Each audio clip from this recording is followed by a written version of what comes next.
അല്ലയോ ഗർഭമുനി, അമ്പാടിയിൽ 2 കുഞ്ഞുങ്ങള് വളരുന്നു, അവർക്ക് നാമകരണത്തിനുള്ള ദിവസമായി.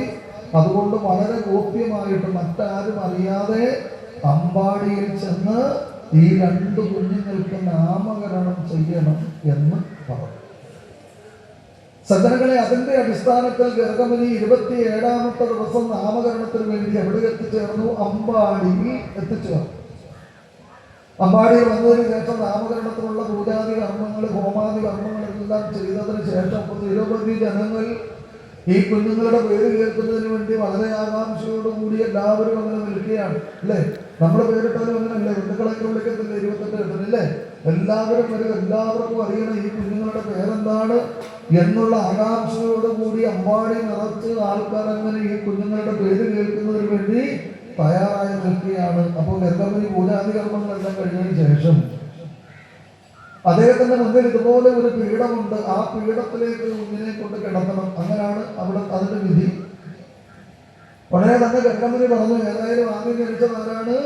ഭഗവാന്റെ ജ്യേഷ്ഠനാണ്. രോഹിണി പുത്രനെ കൊണ്ടുവരാൻ പറഞ്ഞു.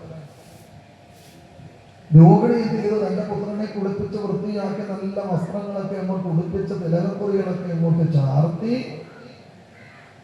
ഗർഗമുനിയുടെ മുന്നിലുള്ള പീഠത്തിലേക്ക് കൊണ്ടുവന്ന് കിടത്തി. അദ്ദേഹം അല്പസമയം ആ കുതിരെ എന്ന് വീക്ഷിച്ചു. എന്നാണ് വീക്ഷിച്ചതെന്ന് പറഞ്ഞു കഴിഞ്ഞാൽ, അന്നൊക്കെ നാമകരണം ചെയ്യുന്നതെന്ന് പറഞ്ഞു കഴിഞ്ഞാൽ ഭൂതവും ഭാവിയും വർത്തമാനവും നോക്കിയാണ്. മുൻ ജന്മത്തിൽ ആരായിരുന്നു, ഈ ജന്മത്തിൽ ആരാകും, അടുത്ത ജന്മത്തിൽ എന്തായിത്തീരും, ഇതാണ് ഭൂതവും ഭാവിയും വർത്തമാനവും ചിന്തിച്ച് ആ പണ്ടൊക്കെ നാമകരണം ചെയ്യുന്നത്. മനസ്സിലായോ?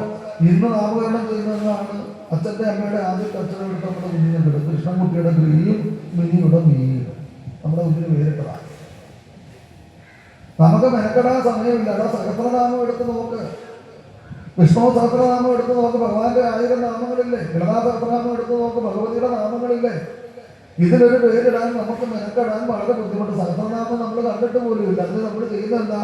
അച്ഛൻ്റെ അമ്മയുടെ ആദ്യത്തെ അക്ഷരമെടുത്ത് നമ്മുടെ കുഞ്ഞിന് പേരിടും. കൃഷ്ണൻകുട്ടിയുടെ ക്രിയും മിനിയുടെ മീയും ചേർത്ത് നമ്മുടെ കുഞ്ഞുങ്ങൾക്ക് പേരിടും. അത് കുഴപ്പമില്ല. അതുകൊണ്ട് എന്താ സംഭവിച്ചത്? എപ്പോഴും മുഖത്ത് നോക്കി ശാപം ശാപം ശാപം എന്ന് മക്കൾ വിളിച്ചുകൊണ്ടിരിക്കുക. നമ്മളെയൊക്കെ മുഖത്ത് നോക്കി നമ്മുടെ മക്കൾ വിളിക്കുന്നത് എന്താണെന്ന് അറിയാം? ശാപം എന്നാണ് വിളിക്കുന്നത്. മമ്മി എന്ന് പറഞ്ഞാൽ എന്തായാലും അർത്ഥം? ഓ, ഇതോടെ കേൾക്കുമ്പോൾ നമുക്കൊരു രോമാഞ്ചമാണ്. ഓണമൊക്കെ ഇങ്ങനെ വിളിച്ചു. എൻ്റെ കുഞ്ഞ് ആൾക്കാരുടെ മുന്നിൽ നിന്ന് എന്നെ മമ്മി എന്ന് വിളിക്കുന്നു. ഈ മമ്മി എന്ന് വിളിക്കാൻ ശവം ശവം എന്ന് വിളിച്ചുകൊണ്ടിരിക്കുക. അതുകൊണ്ട് കുഞ്ഞുങ്ങൾക്ക് ഇങ്ങനെയൊന്നും പേരിടരുത്. നമ്മുടെ കുഞ്ഞുങ്ങളെ കൊണ്ട് മമ്മി എന്ന് വിളിപ്പിക്കരുത്. അത് നമ്മുടെ സംസ്കാരമല്ല. നമ്മുടെ ഋഷീശ്വരന്മാര് പറഞ്ഞിട്ടുണ്ട്, അമ്മ എന്ന് പറയുന്നതിൽ നിന്നാണ് എല്ലാം ഉത്ഭവിച്ചിരിക്കുന്നത്. ആ അമ്മ എന്ന് പറയുമ്പോൾ 10 മാസം ചുമന്നുകൊണ്ട് നടന്ന് നൊന്ത് പ്രസവിക്കുന്ന ആ ഒരു കുഞ്ഞ് ആ അമ്മയുടെ ആ മാതാവിന്റെ മുഖത്ത് നോക്കി അമ്മേ എന്ന് വിളിക്കുമ്പോൾ ഈ വിളി സാക്ഷാൽ ആദിപരാശക്തിയായിരിക്കുന്ന ഭഗവതി കേൾക്കില്ലേ? 4ാമത്തെ പുത്രനെ അജാമിളൻ രോഗചര്യയിൽ കിടന്നുകൊണ്ട് നാരായണ നീ വന്നെന്നെ രക്ഷിക്കണ എന്ന് പറഞ്ഞു കഴിഞ്ഞപ്പോൾ ആ വിളി വൈകുണ്ഠപതിയായിരിക്കുന്ന ഭഗവാൻ കേട്ടില്ലേ? മമ്മി എന്ന് വിളിച്ചു കഴിഞ്ഞാൽ ഭഗവതി കേൾക്കും. അങ്ങനെയാണെന്നുണ്ടെങ്കിൽ നാളെ മുതൽ നിങ്ങളെല്ലാം അഭ്യച്ചത്ത് ക്ഷേത്രത്തിൽ വന്നിട്ട് അമ്മയെ നോക്കി മമ്മി രക്ഷിക്കണേ എന്ന് പ്രാർത്ഥിക്കും. നമ്മൾ അമ്പലത്തിൽ പോയി മമ്മി എന്ന് വിളിക്കുമോ? എന്നെന്തോ വിളിക്കും?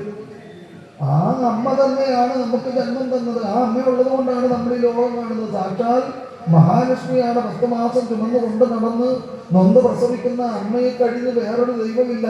മനസ്സിലാകുന്നുണ്ടോ പറയുന്നേ? അപ്പൊ നമ്മുടെ കുഞ്ഞുങ്ങൾ നമ്മുടെ മുഖത്ത് നോക്കി എന്ത് വിളിക്കണം? മമ്മീനെ വിളിക്കണം. നിങ്ങൾക്ക് ഇഷ്ടമുള്ള വിളിച്ചു. ഇപ്പം നിങ്ങൾ എൻ്റെ അടുത്ത് വിരോധമൊന്നും ഉണ്ടാകരുത്. ഞാൻ പറയാനുള്ളത് പറഞ്ഞു എന്നുള്ളതല്ല. 10 മാസം നിങ്ങൾ കൊണ്ട് നടന്ന് കൊണ്ട് പ്രസവിച്ചെങ്കിൽ ആ കുഞ്ഞിനെ കൊണ്ട് അമ്മയെന്ന് വിളിപ്പിക്കണം. പിതാവിന്റെ മുഖത്ത് നോക്കി അച്ഛനെന്ന് വിളിക്കണം. രോമം എഴുന്നേറ്റ് നമ്മുടെ മുഖത്ത് നോക്കി അച്ഛനെന്ന് വിളിക്കുമ്പോഴും അമ്മയെന്ന് വിളിക്കുമ്പോഴും. എന്നാലും പോട്ടെ, ഞാൻ ഇതിലേക്ക് തന്നെ വരാം. അപ്പൊ നമ്മുടെ ഗർഗമുനി എന്താ ചെയ്തത്? രോഹിണി പുത്രനെ കുറച്ചു നേരം ഇങ്ങനെ നോക്കിയിട്ട് നാമകരണം ചെയ്യുകയാണ്. ആദ്യം പേരിട്ടു സംഘർഷണൻ എന്ന് പേരിട്ടു. രണ്ടാമതായി തൊട്ടുകൂടെ ഗഗനമായി ചിന്തിച്ചിട്ട് മറ്റൊരു പേര് വിട്ടു. എന്താണ്? ബലരാമൻ, ബലഭദ്രൻ എന്നൊക്കെ അറിയപ്പെടും. കാരണം ഈ ലോകത്തെ താങ്ങി നിർത്തുവാൻ ശക്തിയുള്ള അനന്തരിൽ നിന്ന് ഉത്ഭവിച്ചത് കൊണ്ട് ബലരാമൻ അല്ലെ ബലഭദ്രൻ എന്ന് ഇവനെ അറിയപ്പെടും. അങ്ങനെ രോഹിണിയുടെ പുത്രനെ നാമകരണം ചെയ്തതിന് ശേഷം ഗർഗമുനി പറഞ്ഞു, യശോദാപുത്രനെ കൊണ്ടുവരണം. നമ്മുടെ യശോദാദേവി എന്ത് ചെയ്ത് പുത്രനെ കൊണ്ട് കുളിപ്പിച്ച് അങ്ങനെ സുന്ദര കുട്ടപ്പനാക്കി പീല വസ്ത്രം മഞ്ഞ വസ്ത്രമൊക്കെ അങ്ങോട്ട് ഉടുപ്പിച്ച് തിലകക്കുറികളൊക്കെ അങ്ങോട്ട് ചാർത്തി നേരെ ഗർഗമുനിയുടെ മുന്നിലുള്ള പീഠത്തിലേക്ക് കൊണ്ടുവന്ന് കിടത്തി. സജ്ജനങ്ങളെ, ഗർഗമുനി ആ കുഞ്ഞിനെ പാദാദികേശം കേശാദിപാദം ഇങ്ങനെ നോക്കിക്കൊണ്ടിരിക്കാൻ സമയങ്ങൾ മുന്നോട്ട് കടന്നുപോയി.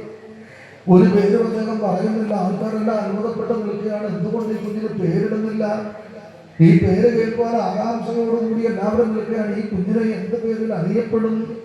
കുറേ സമയം കഴിഞ്ഞതിന് ശേഷം ഗർഗമുനി ആ കുഞ്ഞിനൊരു പേരിട്ടു. എന്ത് പേരിട്ടു? കൃഷ്ണൻ എന്ന് പേരിട്ടു. ശ്രീകൃഷ്ണൻ.